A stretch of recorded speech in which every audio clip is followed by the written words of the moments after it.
Professora emérita lá na Universidade Federal da Bahia já. E alguns títulos, porque são muitos, eu não pude botar todos. Membro associado do LDI Lexique, Dicionnaire Informatique da Universidade Paris 13, editora emérita da revista Estudos Linguísticos e Literários, coordenadora do GT de Sociolinguística da Ampol de 92 a 94, presidente da Abralim, Associação Brasileira de Linguística, de 1993 a 1995. Tem mais, né? Membro de conselhos editoriais dessas revistas todas aí, A Cor das Letras, Filologia e Linguística Portuguesa, Reslang, que é o Revue Électronique de Sciences de Langage, Ingar, Revista de Estudos Linguísticos e Literários. E ainda não acabou. Coordenadora, né, já falei, coordenadora, presidente da Associação Brasileira da Abralim, diretora-presidente do projeto Atlas Linguístico do Brasil e membro, né, ela foi ano passado, ela se tornou membro da Academia Brasileira, Academia de Letras da Bahia, ocupando a cadeira 28. Aí está a foto dela recebendo a titulação de membro da academia. E um pouquinho da história da Pró-Suzana. Essa pesquisadora e bolsista de produtividade do Conselho Nacional de Desenvolvimento Científico e Tecnológico, CNPq, também é diretora-presidente do Projeto Alibe, iniciando em 1963, eu ainda nem era nascida, a sua atuação na Universidade Federal da Bahia, na área de letras, da qual hoje é professora emérita.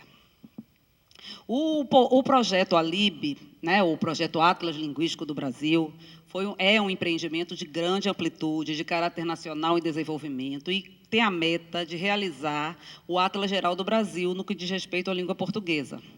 A manifestação em favor da elaboração de um Atlas Linguístico brasileiro remonta a 1952, quando se estabeleceu, através do Decreto 30.643, de 20 de março, como principal finalidade da Comissão de Filologia da Casa de Rui Barbosa, que, né, decidiu que ia fazer o Atlas Linguístico do Brasil. E aí, durante o 3º Congresso de Dialectologia e Sociolinguística, o CIDES, que em 2018 vai ser sediado lá na Bahia, coordenado pela professora Suzana Alice, esse foi realizado em Londrina, em homenagem às professoras Suzana Alice e Jacira Mota, que é amiga dela inseparável. Quem conhece a professora Suzana sabe que uma anda, é igual Cosme e Damião, só andam juntas.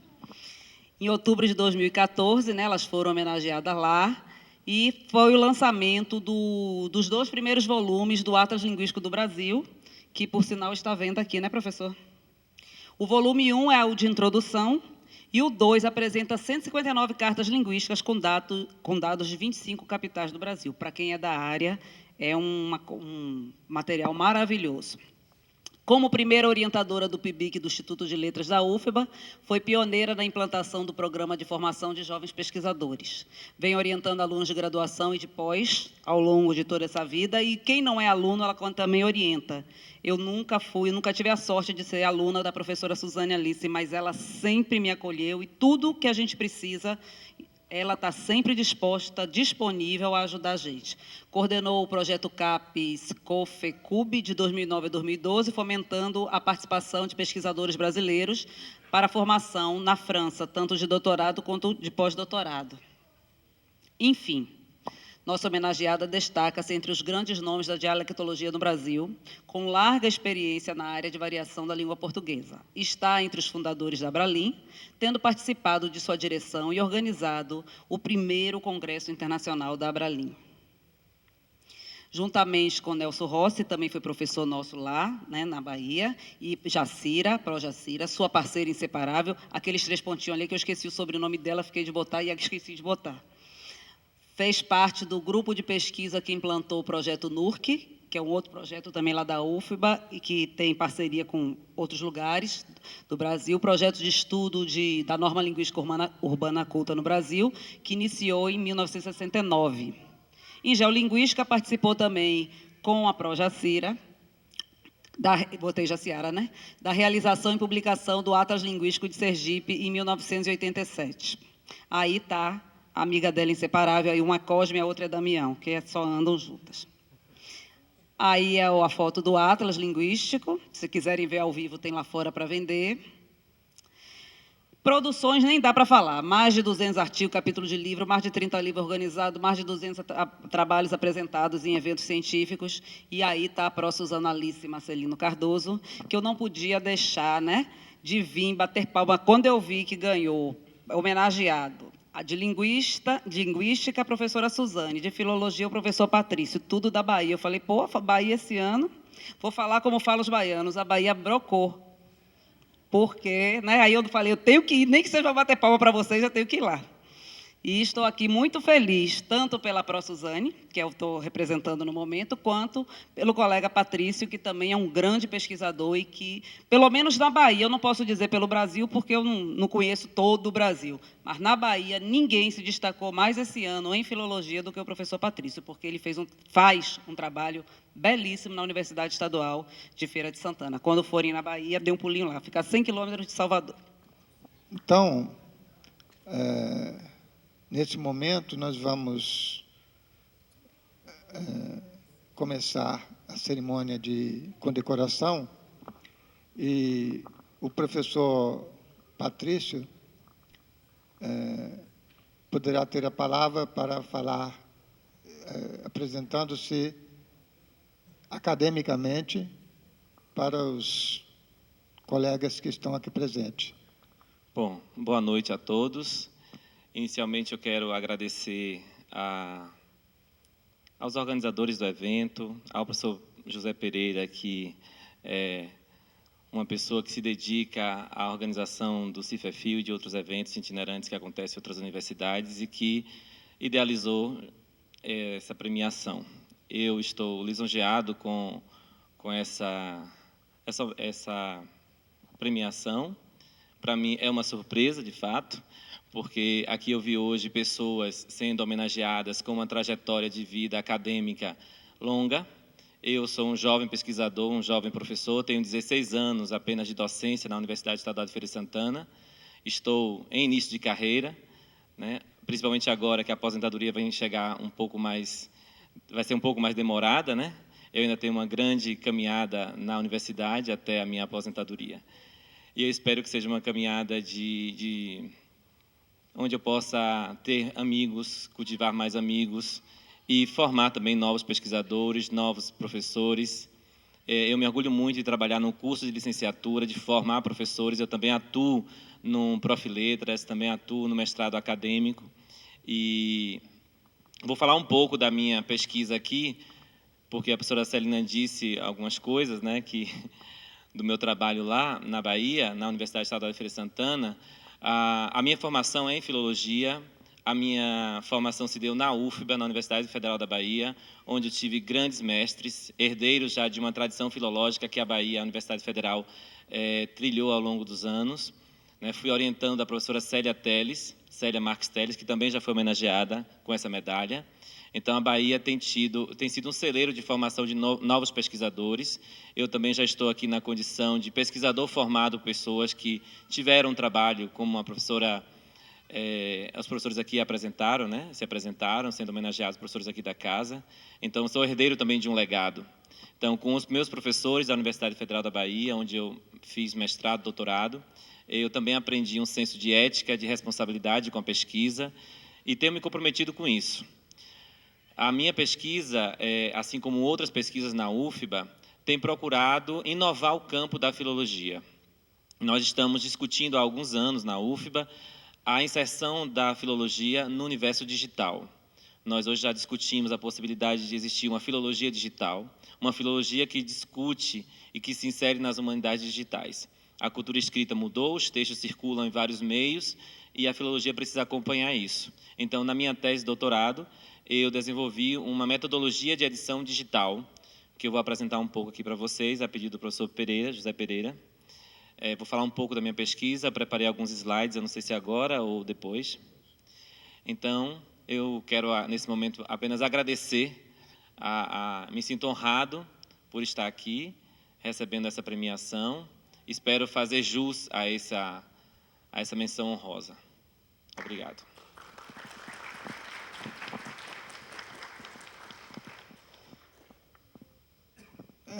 Eu convidaria agora a professora Marilene e o professor José Mário para fazermos a condecoração da professora Suzana na pessoa física da professora Celina Abad. Medalha Serafim da Silva Neto, destaque em Linguística e Filologia 2016. Círculo Fluminense de Estudos Filológicos e Linguísticos. Condecoração. O Círculo Fluminense de Estudos Filológicos e Linguísticos, por meio de eleição virtual, condecora a professora doutora Suzana Alice Marcelino Cardoso como destaque em Linguística em 2016, concedendo-lhe a Medalha Serafim da Silva Neto, criada em 2011, com a finalidade de divulgar e prestigiar aqueles que forem escolhidos pelos seus pares, considerando sua produção acadêmica e os serviços prestados à causa da linguística. Rio de Janeiro, 4 de abril de 2017. Apesar de o evento estar acontecendo aqui, a sede do Círculo é no Rio de Janeiro, então a homenagem fica datada como sendo do Rio de Janeiro.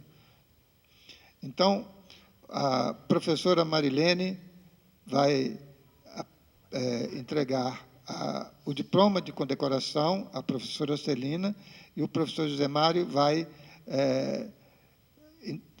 colocar-lhe a medalha para concluir essa cerimônia.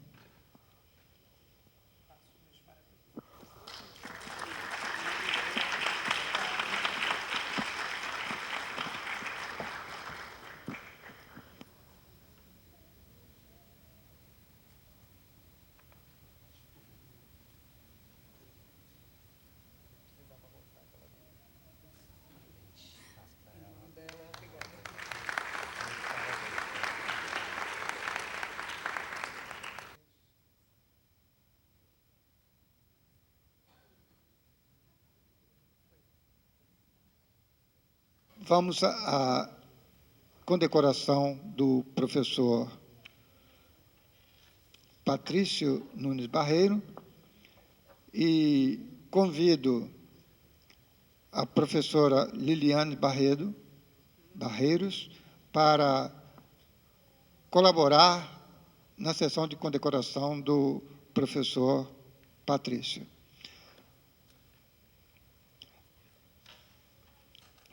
Professora Marilene, juntamente com a professora Liliane. Medalha Serafim da Silva Neto, destaque em Linguística e Filologia 2016. Círculo Fluminense de Estudos Filológicos e Linguísticos. Condecoração. O Círculo Fluminense de Estudos Filológicos e Linguísticos, por meio de eleição virtual, condecora o professor Dr. Patrício Nunes Barreiros como destaque em Filologia em 2016, concedendo-lhe a Medalha Serafim da Silva Neto, criada em 2011, com a finalidade de divulgar e prestigiar aqueles que forem escolhidos pelos seus pares, considerando sua produção acadêmica e os serviços prestados à causa da filologia. Rio de Janeiro, 4 de abril de 2017. Então,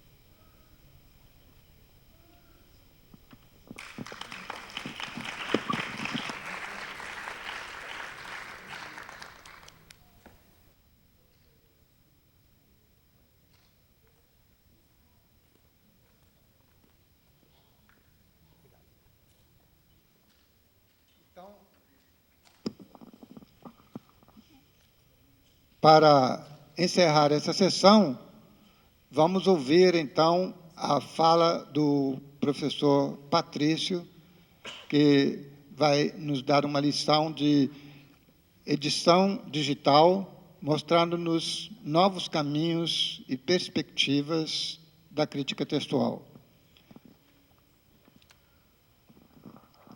Bom, eu vou procurar ser breve, pelo andar da hora. Apenas para que vocês conheçam um pouco da pesquisa que nós estamos desenvolvendo lá na Universidade Estadual de Feira de Santana, em parceria também com a Universidade Federal da Bahia. Bom, eu intitulei essa fala Edição Digital, Novos Caminhos e Perspectivas da Crítica Textual. Eu estou falando aqui de uma experiência de um projeto de pesquisa que existe desde 2008 e que é financiado pela FAPESB e pelo CNPq, e que tem uma série de outros pesquisadores envolvidos também. Alunos de iniciação científica, pesquisadores da instituição, da UFES, da UFBA e também da UNEB. Antes, eu quero apenas situar a discussão. Como já foi dito aqui pela professora Celina, a crítica textual é uma das faces da filologia. Talvez seja uma das áreas mais produtivas da filologia. Porque para que a gente estude o texto, nós temos que ter contato com esse texto. Então, nós precisamos fazer edições desses textos, e edições filológicas que correspondam aos anseios da pesquisa. Nós não podemos editar textos de qualquer maneira, principalmente agora que nós estamos inserindo os estudos linguísticos, por exemplo, na era digital. Não se faz mais pesquisa, ou ainda se faz, existe pesquisa, mas hoje em dia não se justifica mais nós desenvolvermos pesquisa na área de linguística sem contarmos com o aporte do meio digital, da tecnologia digital e dos computadores.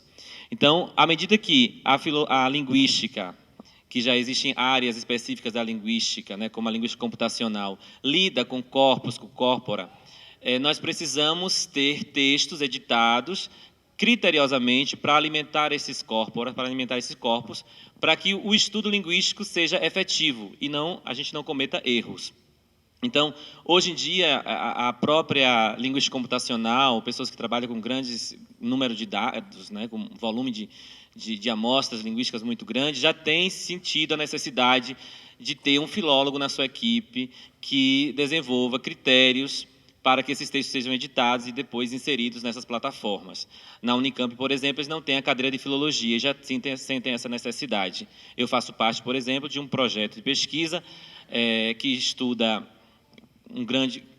utiliza na sua metodologia a alimentação de corpora, e eles estavam precisando de um filólogo para que os textos editados passassem por um sistema de rigor, de critérios rigorosos de edição, para que o texto inserido nessas plataformas pudesse gerar dados corretos.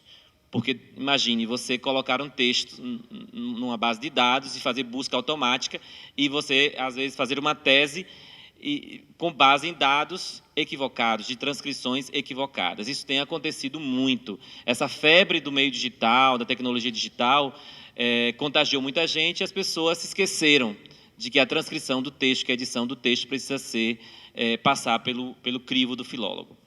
Tem que ter um olhar filológico, certo? Então, hoje em dia, mais do que nunca, a figura do filólogo se faz necessário.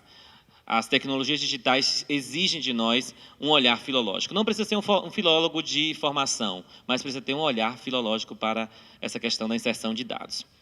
Bom, então, apenas para situar a discussão, eu quero trazer o seguinte aqui. Existem diferentes dimensões da cultura escrita hoje em dia. O texto ele não está mais circulando apenas no impresso ou numa forma material.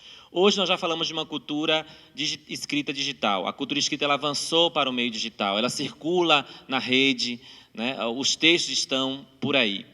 Então, isso também, de certa forma, contaminou os filólogos. Muitos filólogos pensaram que apenas a gente digitalizar a documentação e disponibilizar, já estávamos fazendo uma edição digital. E não é bem assim, né? Eu vou apresentar algumas questões aqui que vão trazer à tona alguns problemas que isso pode acarretar. Bom, então nós vamos ter a cultura impressa, a cultura manuscrita, a cultura impressa e agora a cultura digital, né? A cultura escrita, ela passa por 3 fases que são acumulativas, uma não anula a outra. Então, quando surge o impresso, né, ele não anulou as práticas de escritas manuscritas, tanto é que nós temos manuscritos diversos no século XIX e no século XX, que servem de base para nossas pesquisas. Muita gente trabalha com atas, com documentos notariais, com diários, manuscritos que foram escritos no século XX ou recentemente. Então, a cultura manuscrita ela não se apagou quando surgiu a cultura impressa.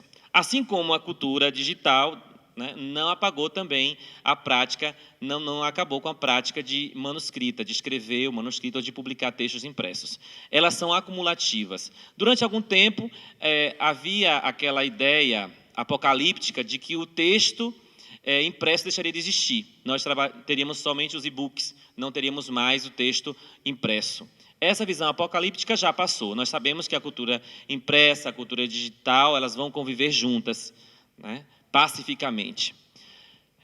Além disso, a gente tem que compreender que o texto digital ele é resultado de uma evolução da escrita que vem desde o manuscrito, desde as práticas iniciais da história da escrita, né?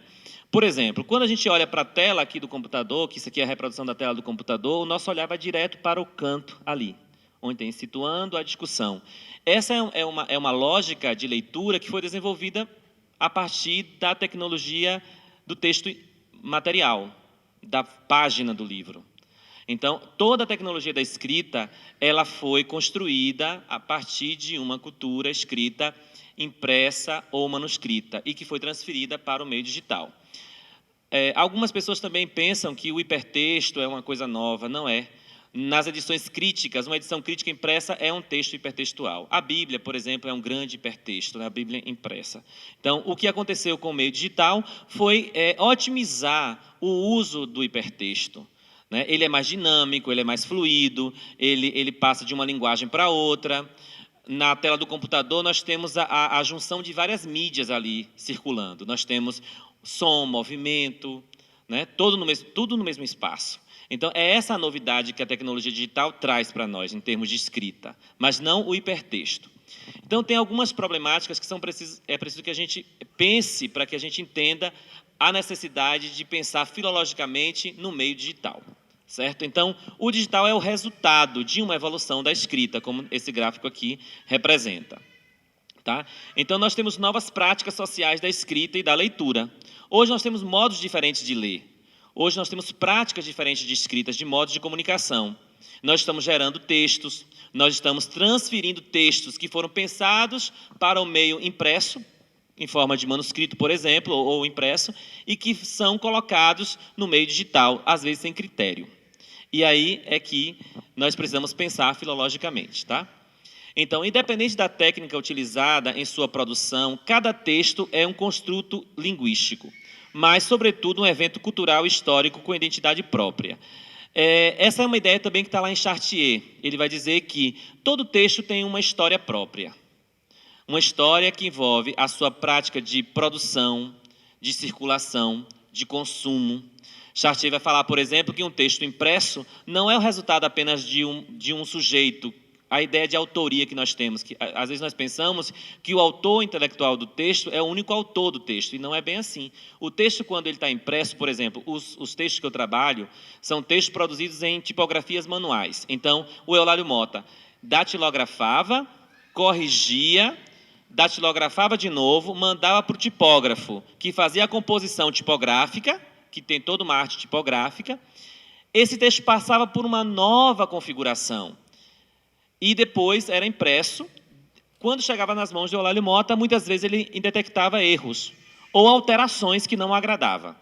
Então, isso é uma prova de que o autor do texto não é só aquele que o idealizou, porque o texto que está impresso ele é resultado de várias mãos. Então, a gente tem que começar a pensar um pouco nisso também. E no meio digital isso também não vai ser diferente, não.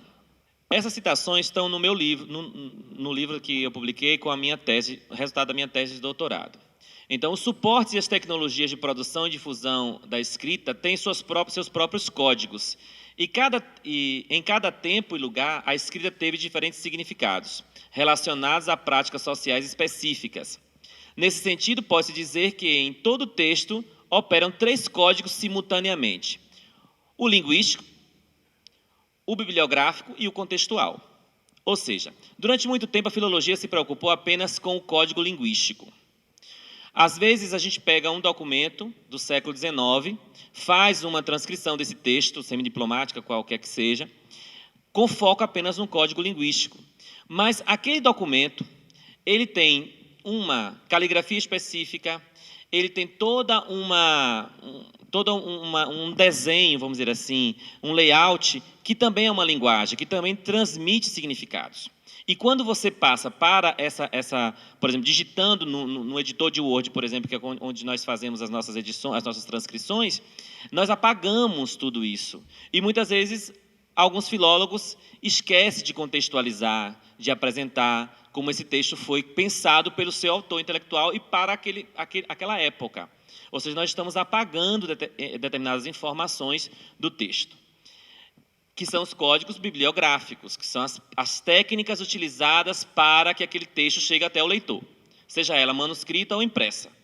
Nós sabemos que existem várias técnicas de edição, de publicação de um texto. Por exemplo, como eu falei, as tipografias manuais, elas têm uma técnica. A tipografia durante o século XX inteiro, 19, 20, era uma técnica, existiam escolas de tipógrafos, existia toda uma ciência em torno disso, que estudava o layout, o design, dos tipos de letra. Às vezes, quando a gente abre o Word, vê ali Garamond, Times, a gente nem pensa que aquilo ali são famílias tipográficas, né?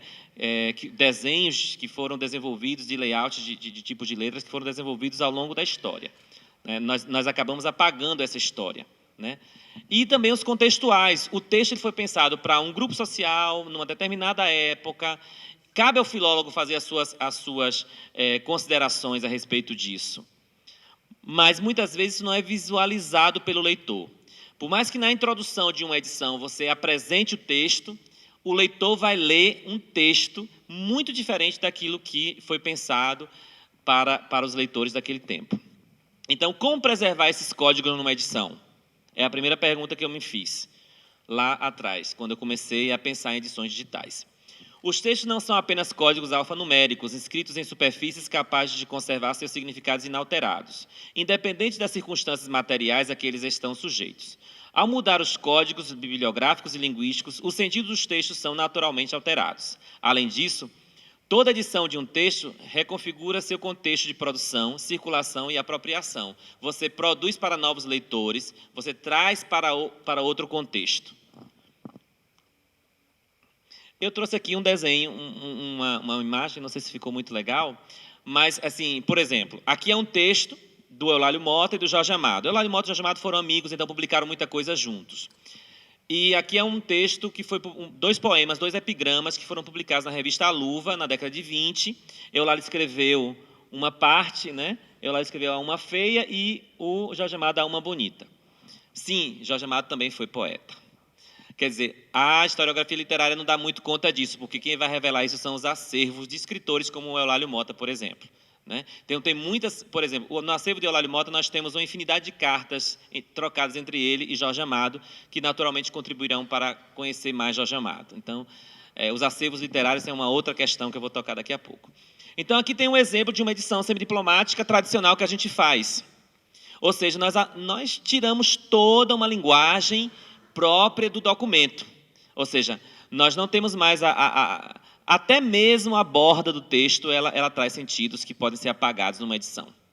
Certo? Aqui eu trouxe um outro exemplo. São os textos dos panfletos, são os panfletos de Eulálio Mota. Todo mundo sabe como é a arte tipográfica manual, né? Você vai montando tipo a tipo, né? E aqui, como se tratam são panfletos, não havia um interesse do tipógrafo de fazer grandes layouts, ou trabalhar com tipos especiais de letras, né?